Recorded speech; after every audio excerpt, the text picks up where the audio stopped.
के कारण तुषार को आज ऑफिस से निकलने में देर हो गई थी, लेकिन आज ऐसा लग रहा था जैसे आखिरी बस भी छूट जाएगी। अरे तुषार जल्दी कर, ये बस छूट गई तो घर कैसे पहुंचेगा? वो बस स्टॉप की ओर दौड़ता भागता गलियों से गुजर रहा था और उसकी बस उसकी आंखों के सामने आगे बढ़ रही थी। बस ने रफ्तार पकड़ने से पहले वो बस में चढ़ गया।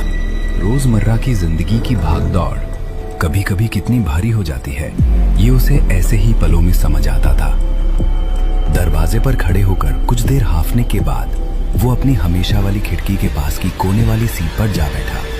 बाहर बारिश हो रही थी। बारिश में ऐसी ठंडी हवा और बारिश की बूंदें उसकी आत्मा को सुकून दे रही थीं। बिजली चमक रही थी और बादल अचानक जोर से गरज रहे थे। बस पकड़ने से पहले पूरी बस खाली थी। आखिरी सीटों पर सिर्फ तुषार ही था। शायद बारिश की वजह से लोग जल्दी निकल गए होंगे, जिससे बस खाली। ये बारिश, ये भाग दौड़, बस थोड़ा आंखें बंद कर लूं, आराम मिलेगा। कुछ देर बैठने के बाद तुषार को नींद आ गई।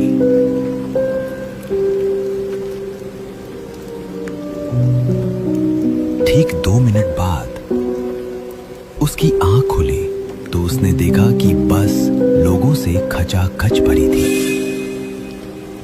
अरे ये क्या, अभी तो बस खाली थी, इतने लोग कहां से आ गए? एक स्टॉप पर इतने सारे लोग अचानक कहां से चढ़ गए? इतनी थकान और ऐसे मौसम में ये सवाल उसे छोटा लग रहा था। छोड़ यार, ज्यादा मत सोच, थकान ने दिमाग खराब कर दिया है। उसने फिर से आंखें बंद की और सो गया।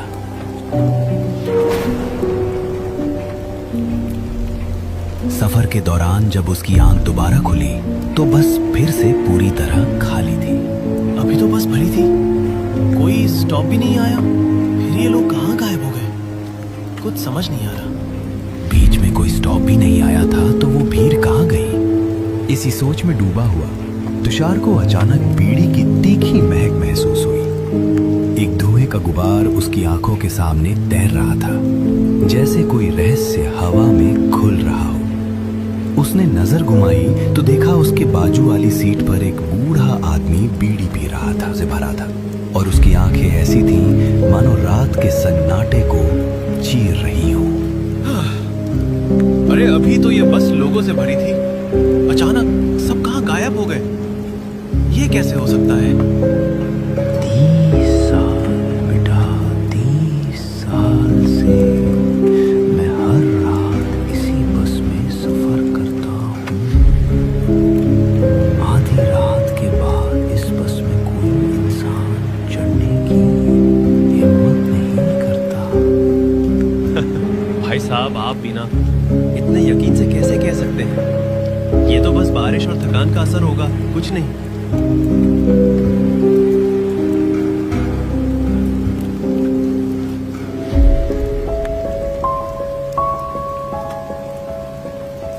तुम्हें लगता है मैं झूठ बोल रहा हूँ? 1 साल पहले इसी स्टॉप पर इसी बस में मैं चढ़ा था, जिस स्टॉप पर अभी बस रुकी थी। उस रात कुछ ऐसा हुआ जो मेरे दिमाग में आज भी चक्कर काटता है। बूढ़े की आवाज में एक अजीब सी ठंडक थी, जैसे वो कोई पुराना रहस्य खोलने वाला हो।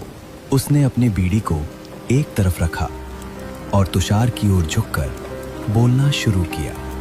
उस रात बारिश वैसी ही थी जैसी आज है, बस खाली थी सिवाय मेरे। मैं खिड़की के पास बैठा था जब अचानक मुझे लगा कि कोई मुझे देख रहा है। मैंने पलट कर देखा तो एक आदमी सामने की सीट पर बैठा था। उसका चेहरा अजीब था, उसकी आंखें खाली थी, जैसे उनमें जिंदगी ना हो। वो चुपचाप मुझे घूर रहा था। मैंने कुछ कहना चाहा, गले में अटक गई। अचानक उसने अपनी उंगली मेरी ओर उठाई और फुसफुसाया, तू यहाँ नहीं होना चाहिए। अगले ही पल वो गायब हो गया, जैसे हवा में मिल गया। अरे बाबा, ये तो कोई पुरानी कहानी लग रही है। शायद आपने कोई सपना देख लिया हो। नींद में ऐसा लगता है कभी कभी। सपना? बेटा, मैंने उस रात के बाद कई रातें जाग कर बिताई। उस आदमी की आवाज मेरे कानों में आज भी गूंजती है। और सुन, उस रात बस रुकी भी नहीं थी, फिर भी वो गायब हो गया। लोग कहते हैं इस बस में आधी रात के बाद कुछ ऐसा घूमता है जो न इंसान है। तुषार ने बूढ़े की बात को हल्के में लिया। उसका दिमाग थकान और बारिश की वजह से होने वाली उलझन पर टिका था। ये सब बकवास है, उसने खुद से कहा। बूढ़े लोग ऐसी कहानियां बनाते रहते हैं। फिर भी कहीं ना कहीं उसकी बातों ने तुषार के मन में एक अजीब सी बेचैनी जगा दी थी। चलो तुषार, ज्यादा मत सोच। ये सब बस की सवारी और बारिश का नशा है। अभी घर पहुंच सो जा, सब ठीक हो जाएगा। बूढ़े की रहस्यमयी बातों को सुनकर तुषार का दिमाग भटक गया। उसकी थकान ने उसे फिर से नींद की आगोश में खींच लिया। वो एक जगह सिर टिकाकर सो गया।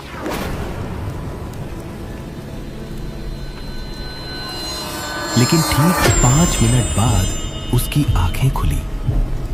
अंधेरे में बस का सन्नाटा और भी भारी लग रहा था। उसने इधर उधर देखा और उसका दिल धक से रह गया। वो बूढ़ा आदमी वहां नहीं था। ये क्या? अभी तो वो यही था। बीड़ी का धुआं, उसकी आवाज, कहाँ गायब हो गया? कुछ तो गलत है इस बस में। तभी तुषार की नजर सामने की सीट पर पड़ी। वहां एक आदमी बैठा था, अखबार पढ़ रहा था। रात के 1 बजे इस सुनसान बस में कोई अखबार पढ़ रहा था।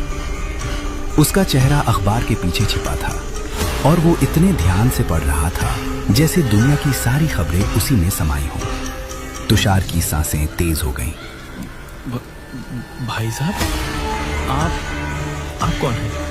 इतनी रात को अखबार?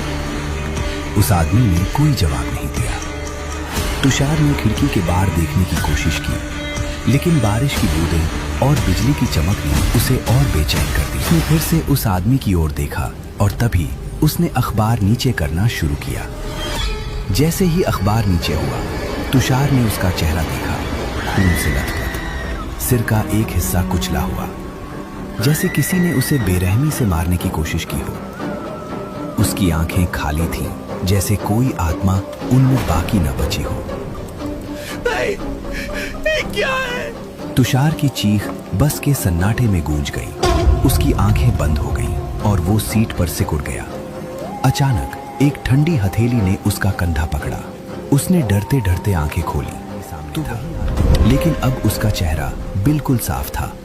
कोई खून नहीं, कोई घाव नहीं। वो हल्के से मुस्कुरा रहा था। अरे भाई साहब, क्या हुआ? इतना डर क्यों गए? आप ठीक तो हैं? पानी पिएंगे? आप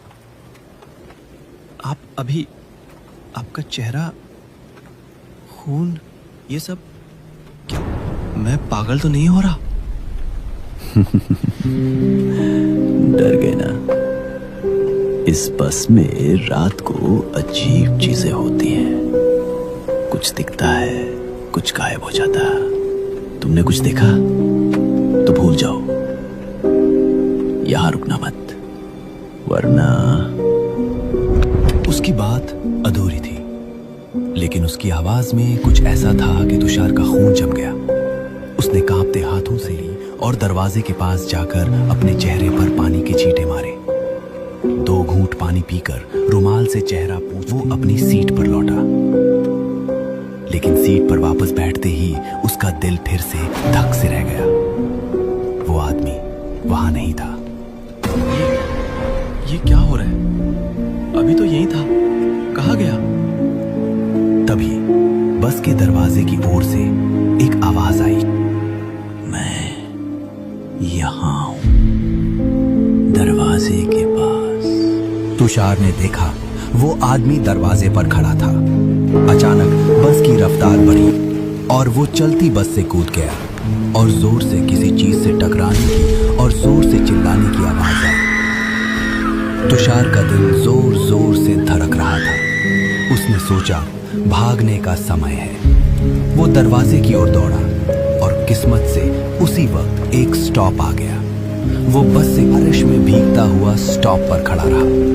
बस धीरे धीरे उसकी आंखों के सामने से गुजर रही थी, लेकिन अब उसने उस बस का असली रूप देखा। वो बस पूरी तरह आधी जाली हुई लग रही थी, जैसे उसका एक्सीडेंट हुआ हो। और बस में बहुत सारे लोग थे, लेकिन वो जिंदा नहीं थे। खिड़की से उसे एक हल्की सी मुस्कान दिखी। वही अखबार वाला आदमी और वो बूढ़ा आदमी जो अब भी उसे देख रहा था। तुषार की सांसें थम गई। बस जब तक उसकी नजरों से ओझल नहीं हुई, वो वहीं खड़ा रहा।